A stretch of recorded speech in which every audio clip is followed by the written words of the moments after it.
Pereiro e Fernando Redondo, xa os coñecedes, pero vou presentar igualmente. Marta Pérez é profesora desta facultade, é doutora pola USC e membro do grupo de estudos audiovisuais e centra as súas liñas de investigación sobre todo en distintos aspectos da cultura mediática, entre os que destaca a súa pesquisa sobre o humor audiovisual, sobre o cinema de pequenas nacións e, nomeadamente, sobre o cinema galego máis recente. Fernando Redondo é tamén doutor pola Universidade de Santiago de Compostela e profesor nesta facultade. É autor do libro Carlos Velo, Itinerarios do documental nos anos 30, coordinador e editor do volume especialista en estudos cinematográficos e na obra de Carlos Velo. Ven de recibir recentemente o Premio Mariluz Morales de Ensaios Cinematográficos, o Premio Manuel Remondes Portela de Xornalismo e o Premio Ramón Piñeiro de Ensaio 2018 pola obra Os Amorodos de Bergman. É membro da Asociación Española de Investigadores do Cinema e da Asociación Galega de Investigadores da Comunicación AGACON e centra nos seus estudos as súas liñas de investigación nos estudos cinematográficos e concretamente na obra de Carlos Velo. Eles presentan o caso galego que bueno, efectivamente, como ben decía Silvia, igual el orden, aquí neste caso el orden de factores sí altera el producto, porque si hiciese presentación con GIFs sería este del niño que se tira sin plancha a la piscina directamente. Bueno, titulamos sobre, en base al trienio no que se desarrollou o proxecto, e en esta presentación, como ano pasado estivemos no foro, eu simplemente quería facer unha actualización das cousas novas que hai, pero resulta que non hai nada. Entonces, vou outra vez a recordar un pouco o que había e aludir a esa tercera pata da que mencionaba Jacques de la iniciativa popular, ¿no?, y de la demanda, porque en el caso gallego es sin duda lo más relevante, ¿no?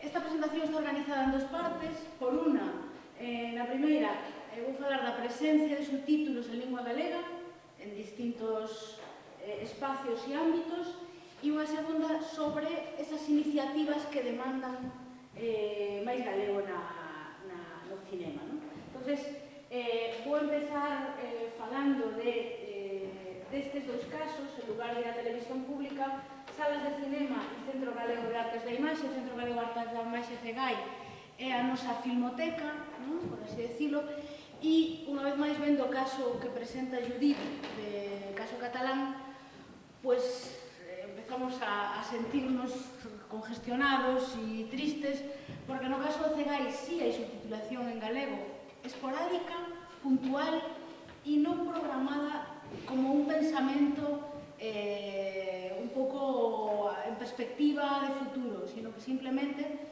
se fai como unhas prácticas esporádicas e a veces, na miña opinión, un pouco surrealistas. Por exemplo, ciclo de cine portugués e se subtitula a lingua galega, ¿no? Entonces, é dicir, vendo un pouco a oferta mensual do CEGAI, non hai un patrón de actuación con respecto á subtitulación en lingua galega. Entonces, eso xenera un pouco unha sensación de que non hai un plan. Hai unha programación, hai unhas ideas de cine, pero non hai unhas ideas alrededor da lingua.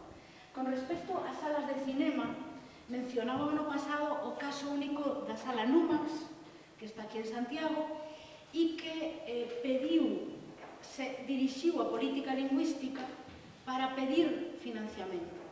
Da seguinte maneira, lendo a lei de política lingüística do ano 2007, se agarraron a un simple parágrafo no que falaba de difusión en nenos e adolescentes a través de DVDs e outras fontes físicas de cine en galego, doblado ou subtitulado. Entonces, eles leen a lei, interpretan que pode funcionar desde aquí e, de feito, a maioría das películas que subtitulan están orientadas a nenos e adolescentes para cubrir un pouco esa cuestión. Non recordo o dato de Judith de cantas películas subtitulaba el cine Texas, ¿no? No caso de sobre 60, ¿no? 550... Bien. En 3 anos, vale. A Secretaría Xeral de Política Lingüística dá financiamento a Numax para 5 películas ao ano, vale? Entonces, botando contas dos anos que levan, van pois unhas 20 películas. E ademais un esforzo feito pola propia cooperativa Numax que demanda isto. É dicir, non é o contrario, non é que haxa un sistema de axudas e eles se acollan as axudas. Antes desta iniciativa non hai nada. Resto de salas, escribimosles a todas as salas que teñen subtítulos, que son moi poucas en Galicia, hai na Estrada, na Coruña, en Vigo, Lugo, agora en Ferrol. E, bueno, casos curiosos, por exemplo, o caso dos multicines norte de Vigo. Les pregunto, algunha vez subtitulastes en galego? E me contestan, nunca nos ofreceron subtítulos en galego. A distribuidora Numax insistiu na entrevista que lle fixen a Ramiro Ledo, o responsable de distribución, que lle pedían ás salas galegas que, por favor, proxectaran os filmes subtitulados en lingua galega. Entonces, a propia sala nega ou simplemente nin se dan conta de que lle piden que proxecten con subtítulos en galego. Entón, está un pouco actitude. Vemos que con respecto aos outros dous territorios dos que falamos aquí, hai polo menos unha actitude positiva alrededor da posibilidade de que se te ofrecen os subtítulos podas proxectalos na alguna sesión. Casos curiosos de subtitulación. O que arde, exhibida en Galicia en lingua galega. Nos cines Los Rosales da Coruña, unha sesión era versión original subtitulada a español.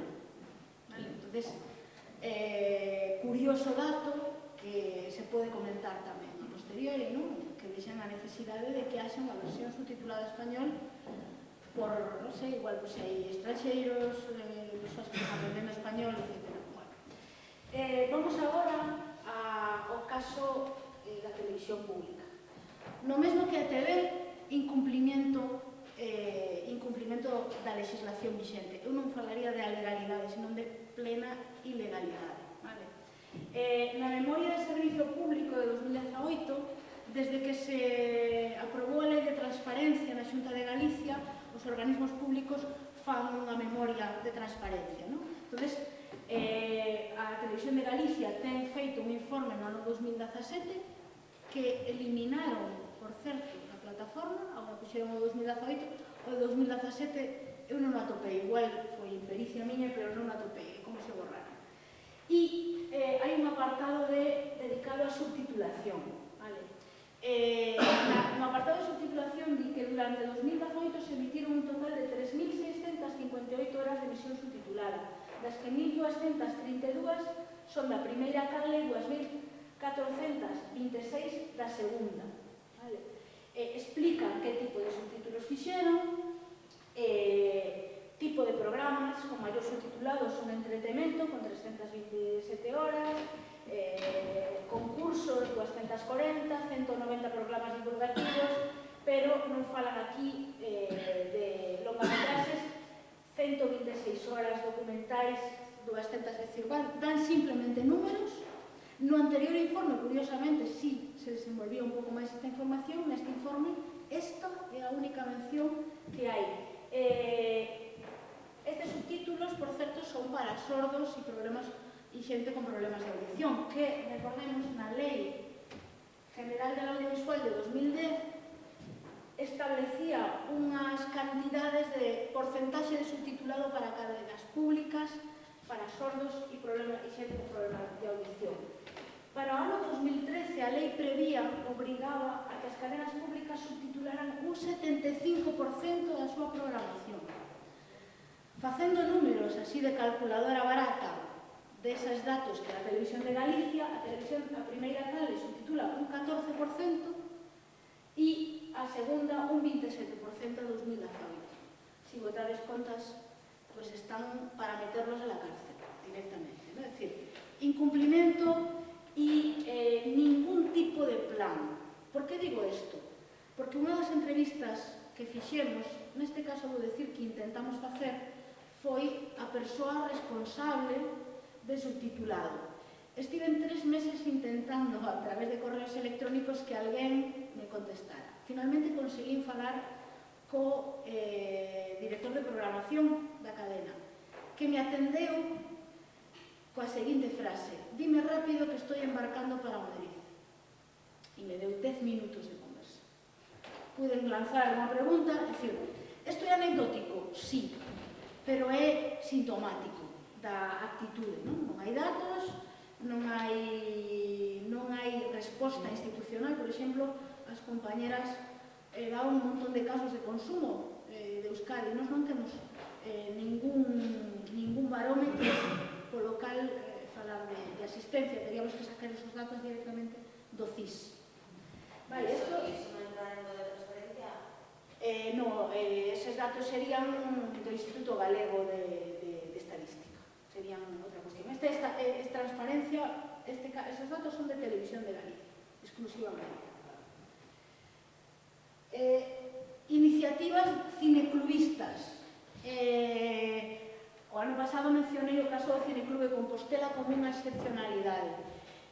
Pero unha excepcionalidade, en este caso vou decir a legal en vez de ilegal, por afectos e porque non está moi claro. Quero dicir, o Cineclub de Compostela subtitula toda a programación a lingua galega, son subtituladores amateurs, por tanto, o traballo que se fai, no que eu participei en algún subtítulo, é aprendido de películas que ves en festivais, de DVDs, pero non son profesionais en ningún caso.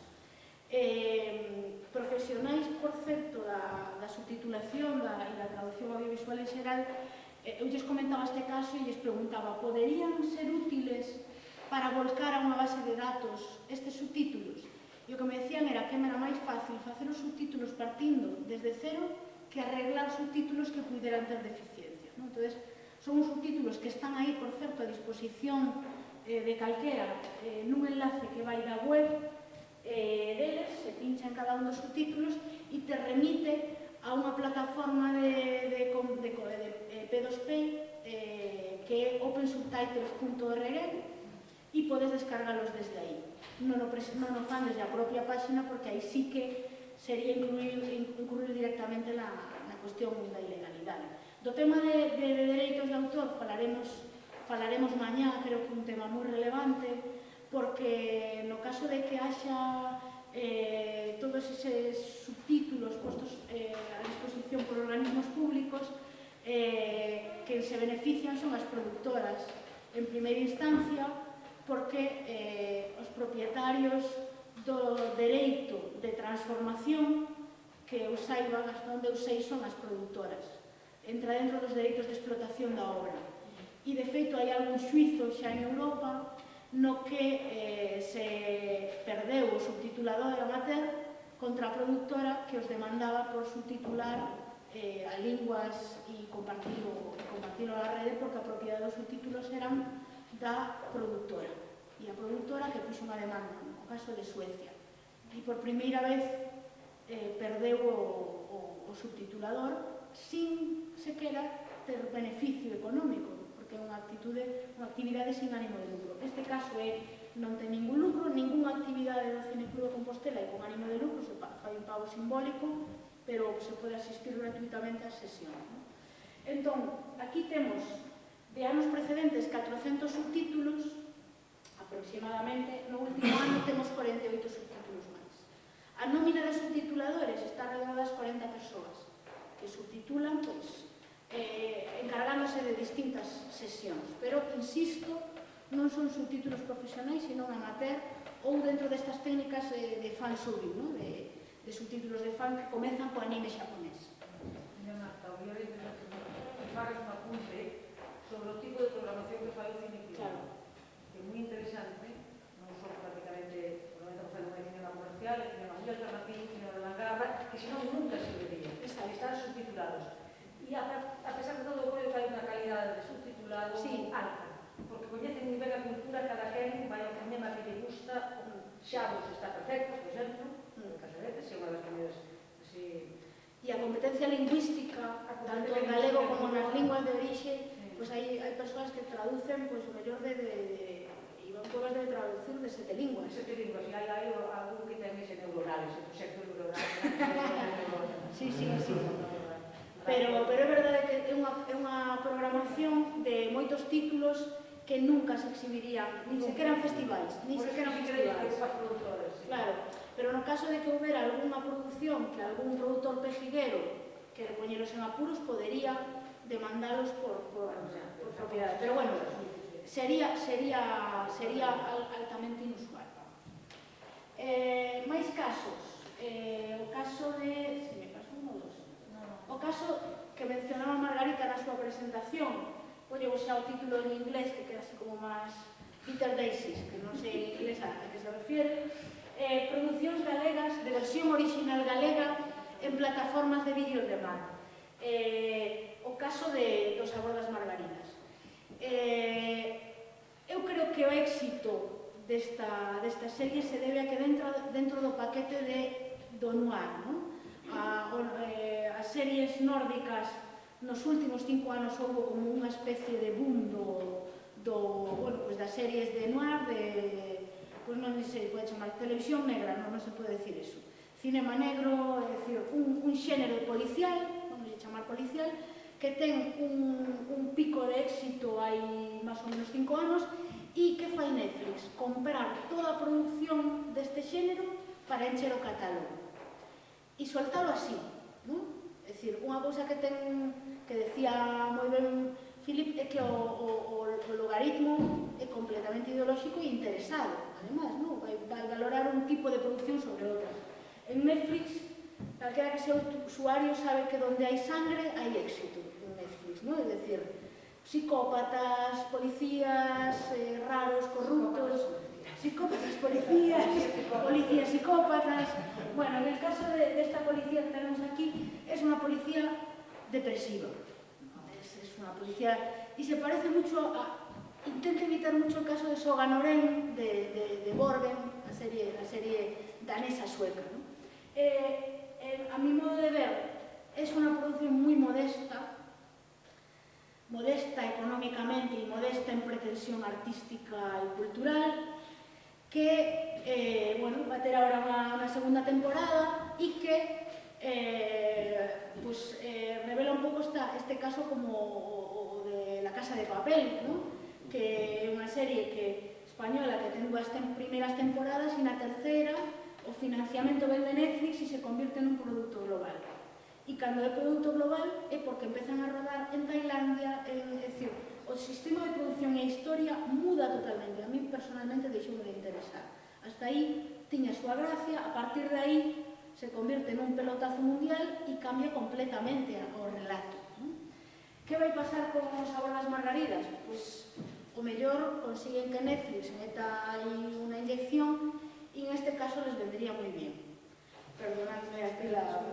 Eu poño de exemplo porque as televisións españolas non a colleron por ser en galega. Sí, é un produto de producción externa de Televisión de Galicia e o que demostra Netflix, por poñernos en positivo, é que a lingua de partida non importa. Claro. E os están avanzados, eso sí que se importa. Claro, a lingua de partida non lles importa porque van subtitular o doblar. Entonces a xente que noutro país vai ver este produto non vai pensar, ai, Dios mío, está en gallego, que pereza, non? Como diría un español en xeral, non? Sino que ve unha serie deste xénero e engancha polo xénero, non pola lingua. Hai algo que sale agora por delante. O español dice, non la quero porque claro, pero cando les xera unha serie, Fariña, aí non lles importaba o galego. Pero vamos a ver, pero era anecdótico, era ritual de ridículo. No, pero quero decir, por eso, é unha posición retrógrada, absurda, pero excluinte e racista. Sí. Outro día, de feito, Catixa... Nunha presentación de Catixa Aguirre, falaba precisamente destes casos, e mencionaba, por ligarlo a vosa presentación, se lamentaba moito de que non houbera ficción en euskera que se pudiera mandar a estas plataformas, para darlle a series que nestes momentos son como plato de gusto. E ela explicaba o caso do Sabor das Margaridas e preguntábase se habería máis produción. Eu digo, pero se a produción das produtoras galegas se vai a Antena 3 e fan Fariña e fan agora unha serie que se titula Néboa e que eu sospeito que non vai ter unha sola palabra en galego. Se titula Néboa, ritualmente unha vez máis, fariña, néboa, ademais fixaron, non?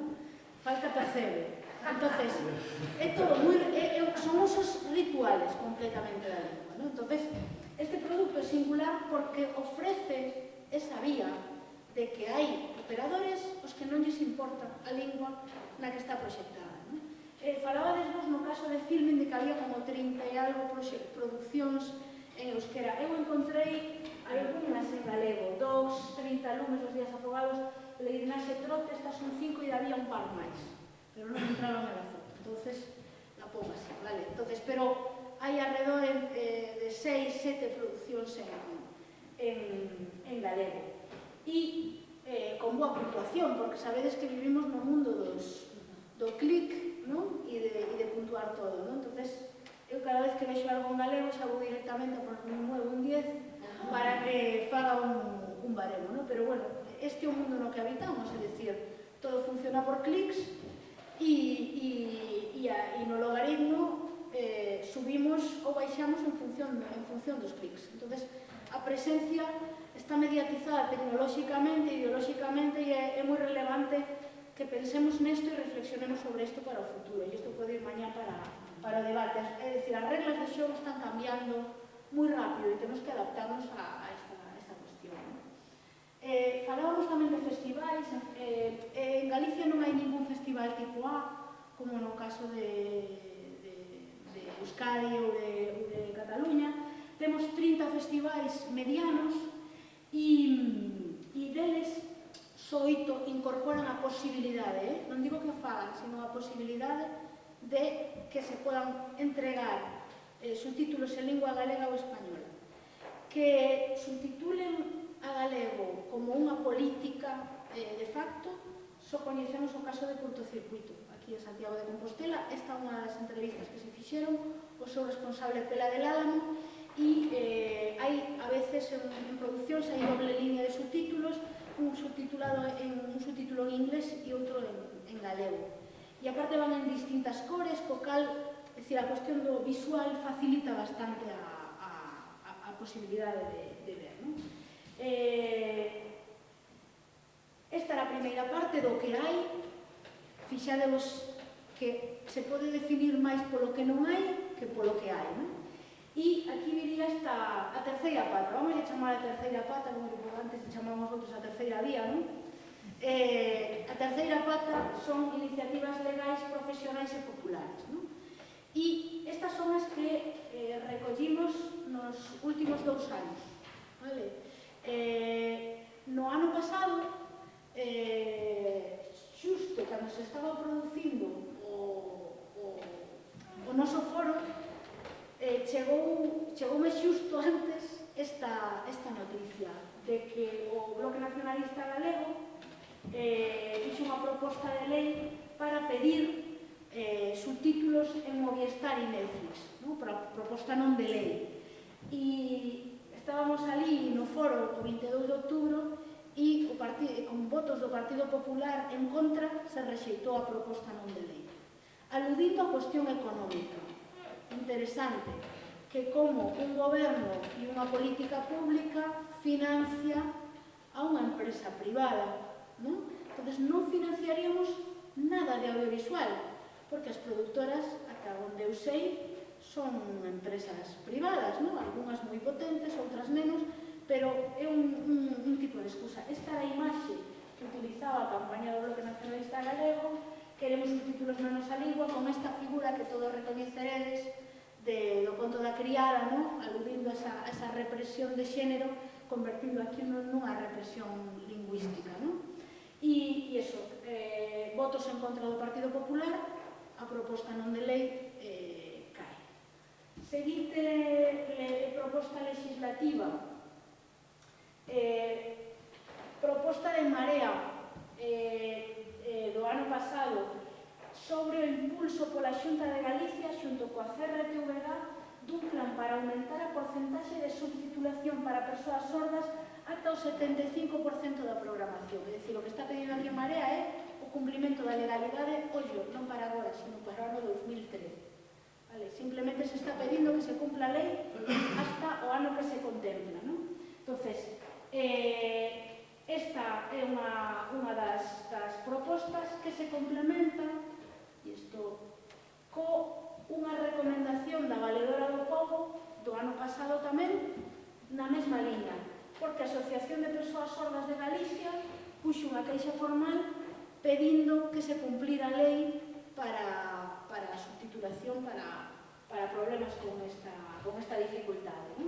Entón, leo vos o parágrafo da Valedora do Pobo, de que con urgencia se aclara el cumplimiento del horario mínimo en lengua de signos en los informativos de la TVG y en caso de que aún no se llegue a las 10 horas se adapten las medidas para lo cumplimiento de este mínimo y que como servicio público autonómico la TVG continuaba cumpla esas 10 horas de lengua de signos que no se cumplen y el 75% de la programación subtitulada.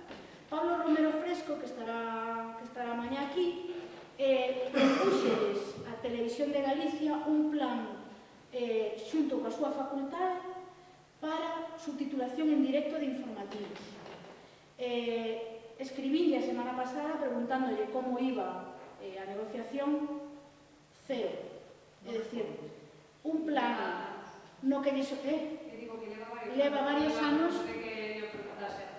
No, é dicir, a iniciativa de Pablo e do seu grupo de traballo de hai varios anos incluso lles ofrecían traballadores especializados para facer a subtitulación en directo, que exixe unha especialización, porque ten que ser moi condensado, moi rápido, etc. E a Televisión de Galicia, de momento, non lles contestou a esta proposta. É dicir, que fixemos que a actitude non é só non ter iniciativa, sino que cando che chegan con un plan non aceptas, non? Ou non te interesa, ou, é dicir, que un señor che conteste embarcando para Madrid, precisamente para Madrid, xa é un complemento a todas estas cuestións, non? E despois desta semana pasada, tamén Margarita o mencionou na súa presentación, unha proposta da Mesa pola Normalización Lingüística, a ACTI, que é a Asociación de Traductores, e a Pradoga, que é a Asociación de Dobradores de Galicia. E piden 61.000 euros. Pareceme anuais. Aparte, estamos oindo datos de Euskadi e de Cataluña, non? Cataluña, o caso de TV3, casi 1 millón de euros anuais, non? Entonces, aquí dame algo, por favor, 61.000 euros, que isto para a Administración Pública Galega, ademais, na miña opinión, unha vez máis, sería unha acción de visibilidade moi barata, non? De preocupación moi barata. Na rede hai voces do sector audiovisual dicindo que non se pode dar dinheiro público a unha gran corporación. Entón, como facemos isto? Como facemos isto? Martín Pauli. Se me queda así boquiabierta, non? Entón, estas son as propostas que hai, non? Asociacións, unha vez máis, o sector e a demanda pública é o único que pode mobilizar, porque vemos que non hai iniciativas institucionais, nin plan, nin desexo, non? Entón, a ver en que queda isto, deberíamos apoialo, non sei se institucionalmente, pero si desde logo, mañá vai vir o secretario xeral de Política Lingüística, se le pode poner el cartel, non sei, en calquera caso. E despois, finalmente, sí, non, é que hai que decirles algo. Finalmente, demandas particulares. E esta é unha usuaria que se chama a sí misma Compostelá, que pode estar na cidade nestes momentos, que se dirixe a Movistar Plus pedindo o seguinte. Quería preguntarles por que hai opción de tener subtítulos en catalán e en euskera, pero non gallego, siendo un idioma oficial de nuestro país. Les animo a que resuelvan dicha incongruencia. Compostelá, ¿no? Muy bien expresado, contesta. Hola, Compostelá. Te agradecemos tu sugerencia e intentaremos trabajar para solucionarlo. Esto es como cuando llamas a la compañía telefónica. Gracias por tu participación en la comunidad, un emoji con un guiño. Si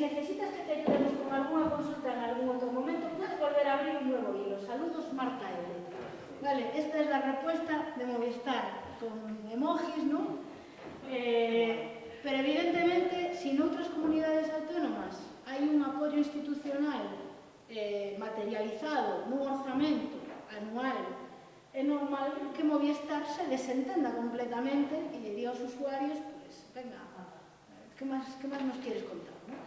E esta é a miña última diapositiva, non saquei conclusións, porque creo que de aquí se sacan solas, é dicir, que vou dicir? Muchos do Congreso apoyaremos a iniciativa da mesa. Claro, no, e apoyaremos calquera iniciativa e a Compostela na súa loita contra o Movistar.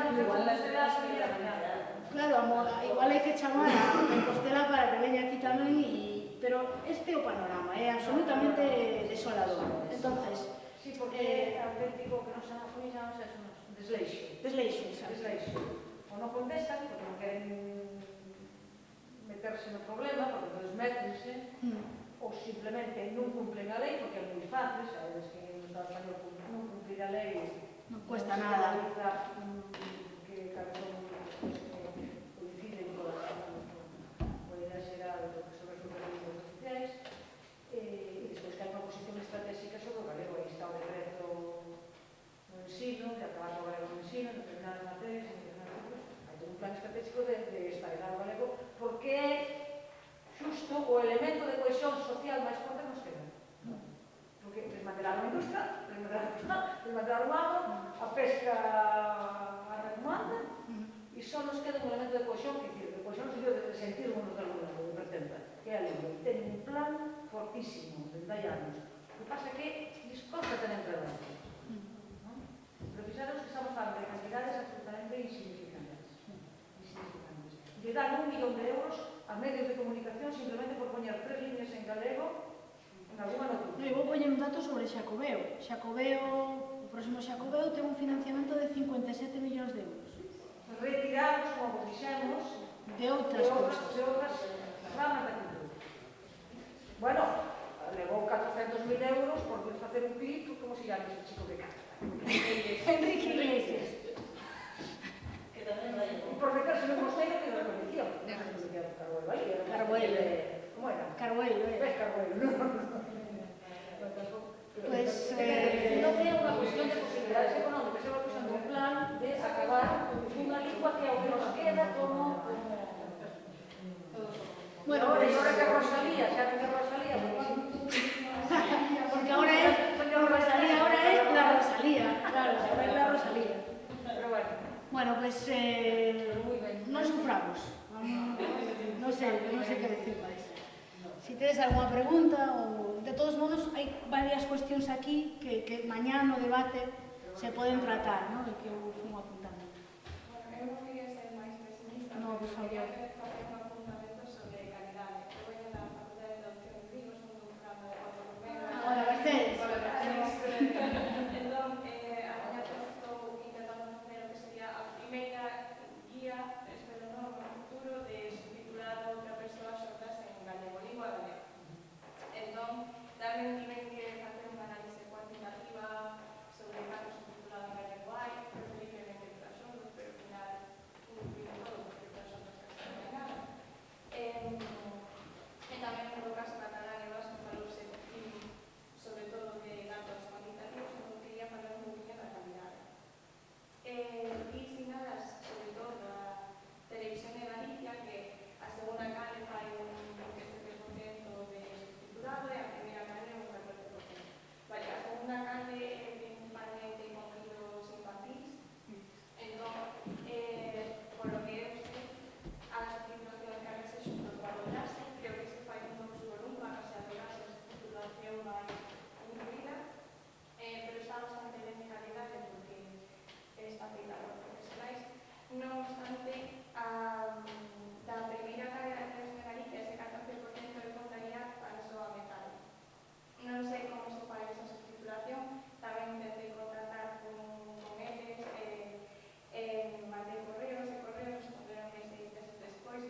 fatal. Pero, a ver, nos comprobamos un caso particular, ademais do surrealismo que pode chegar a ter estas situacións, na primeira coproducción con Portugal, que se titula unha miniserie Vida Gopalas. Fixemos analizamos, eu marchei a Portugal e vime ali os capítulos, a versión en Portugal era subtitulada a portugués, a versión original en portugués, e se a querías podías subtitular a portugués. En Galicia emitiuse a versión dobrada ao galego. E entonces, a versión dobrada ao galego, non sei. Sí, era con un sotaque portugués en moitos casos. Claro, os actores, a ver, aí había un problema, o que comentou Pablo esta mañana, Pablo Romero Fresco falará mañá outra vez desto, que hai que incorporar a cuestión da traducción audiovisual desde a produción.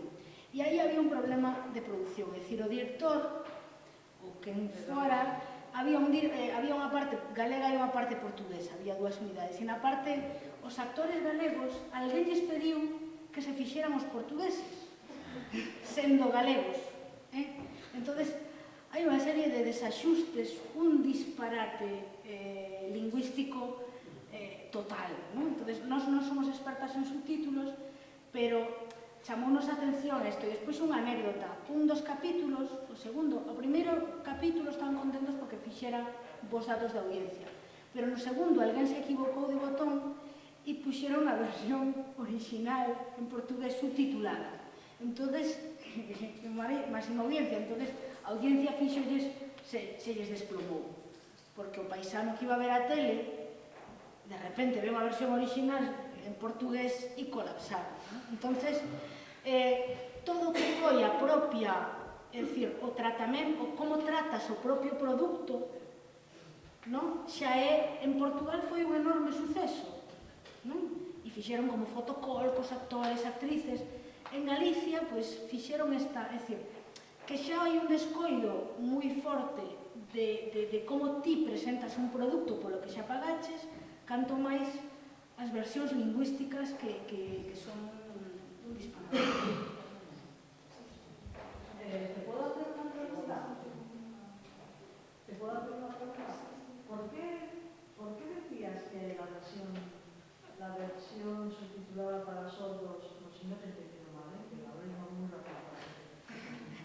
O te he entendido que la versión subtitulada para sordos debería ir acorde al lenguaje de signos que hablamos. ¿Qué quieres decir con eso?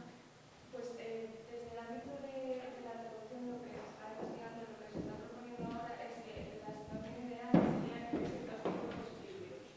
Un subtítulo para cualquiera de nosotros y sordos consecutivos, una persona que haya perdido la audición después de ya haber aprendido el lenguaje oral, y unos subtítulos para sordos prelocutivos, aquellos que utilizan la lengua de signos. Se dice que un sordo prelocutivo, el nivel de lectura que puede llegar a alcanzar es de 1.9 años. Entonces, necesitamos subtítulos mucho más reducidos, más condensados. Por eso yo lo que mencionaba es que el subtitulado de la televisión de Galicia, que cualquier subtítulo para la sociología, se destina a esa mayoría de sordos prelocutivos oyentes y ya sería de difícil acceso para un sordo prelocutivo, cuanto más si tiene problemas como lo que observé yo, de que frases sin ningún punto, mayúsculas y minúsculas aleatorias y erratas en los subtítulos. Yo no sé cómo estarían hechos esos subtítulos, pero me parece que el presupuesto que has puesto de que los prelocutivos no pueden alcanzar un nivel de lectura tal, ojo, con eso. Yo tengo una amiga que es prelocutiva y es más rápido que los subtítulos.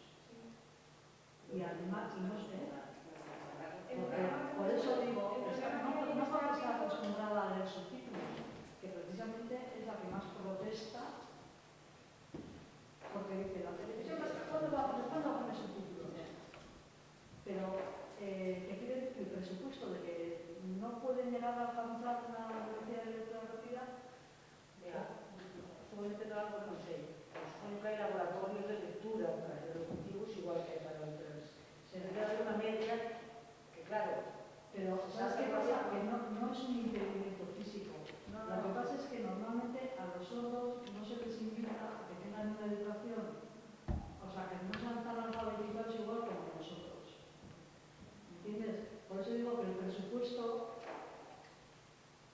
o sea, decir eso así, otra cosa es que efectivamente por la educación que tienen, que normalmente no se les inculca ni que lean mucho, ni que se, o no sé si no se les inculca o porque viven así o porque vivimos así, voy a decir, porque vivimos así, ellos viven en un mundo y nosotros en otro. Entonces hay muchas barreras de comunicación, ¿no? Y entonces ellos, si están acostumbrados al lenguaje de signos, pero es costumbre.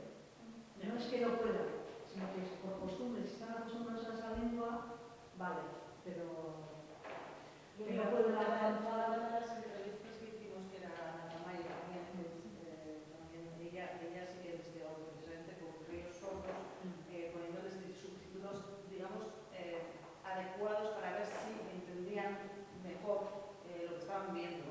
Y había hecho un experimento manipulando ese subtítulo, adecuándolo, digamos, o poniendo más corto, o con palabras un poco más accesibles, o con colores incluso a críos pequeños, y sí que demostraba que efectivamente entendían mejor lo que estaban viendo siempre que se hacía, digamos, adecuado ese subtítulo a su necesidad, ¿no? Un poco más sí que es verdad que hay una cuestión De costumbre, de que ellos viven en un mundo. pero bueno, es muy fácil ellos yo creo que también hoy en día están muy alfabetizados todos. Que hoy en día ya no es como hace unos años que van todos a las escuelas que alfabetizan igual, y otra cosa es que cuando llegan a la universidad no estemos tan ágiles como pasa ahora en Vitoria, que lleva 3 meses sin el profesor de apoyo, ¿no? Ya tenemos un problema. Un documental de Nicolás River desde hace décadas, con sordos, con personas sordas, importantísimo para esto, porque él mismo aprendió el lenguaje de signos, y lo que ahí ellos insistían es que no es la gramática del lenguaje, es un sistema específico. Para que no intentemos hacerla literalmente. No, yo no estoy proponiendo eso. No, ya lo sé, esa peli es muy interesante, la de Nicolás River, que también trabajó después en el psiquiátrico alternativo, la Quantum de Shows, y trabajó mucho esos temas. Yo tuve que aprender el lenguaje de esa peli, muy interesante, pero además, eso sí que eran adultos y con voluntad de incorporarse al mundo habitual, a viajar, que era es muy excepcional ese film, es que para conocer esa problemática. En todo caso, yo creo que lo que estaba diciendo Mercedes es el problema de televisión que dice de meter ratas, de no hacer ni siquiera, ni siquiera cuidar a nivel mínimo. En relación con isto, e para sortear un pouco esa opacidade na que falabas, a única maneira que tivemos que atopamos cando empezábamos o estudo do caso galego de sortear, para saber quen eran os responsables da autoría de subtitulado de dobraxe, era directamente por tal de contratos públicos, porque teñen a obriga de publicar tanto contrato establece Televisión de Galicia, pero claro, hai que ir revisando todos os contratos para dar cos que se ocupan deste caso. E iso sí que o veñen cumprindo, basicamente, igual que outras moitas medidas legais non as cumpren, esta sí, porque se non publican os contratos, os demais grupos parlamentarios vanlles a chepa. Entón, o mellor unha maneira de acabar con esa opacidade é penegar esos textos. Bueno, estamos convocando máis traballo e non é para hoxe. Solamente para que, como caso anecdótico, conozco a pocas personas, pero esta amiga mía estuvo en una academia de euskera aprendiendo euskera, o sea, ella está alfabetizada en castellano. Bueno, ella se ha envuelto siempre en lengua de signos, pero es una castellana parlante muy buena, aprendió euskera, no sabe mucho, pero bastante, pero conozco a una mujer ya que en su casa, contra pronóstico y contra todos los médicos del mundo, le hablaban en euskera. Y habla como las caseras del pueblo de no sé dónde, en euskera y también en castellano. Y habla perfectamente. Entonces, tenemos como muchos prejuicios y también se maneja por los signos, ¿eh? Sí, sobre eso, el problema es que creo que mucha literatura que hay es de unas investigadoras que no están en Sí. porque también yo había leído cosas de que a los sordos no les gustaba el gallego y que no sabían hablar. Y cuando yo hace el mes pasado, como que los sordos, digo, hablo yo para ser un gallego, me encanta el gallego. Y como, Me encanta. Me parece un título. A los sordos no les gusta el gallego. Bueno, pues yo creo que con esta frase a los sordos no les gusta el gallego, título de canción protesta. Oye, es una canción para... pero está en los oídos, cualquier cosa no los oídos.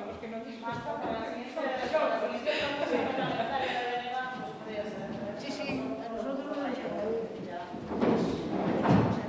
Sí, moitas grazas a todos, perdade polo tempo que vos robamos, que vamos moi sobre hora, pero si permitídenos que vos robemos de novo tempo mañá.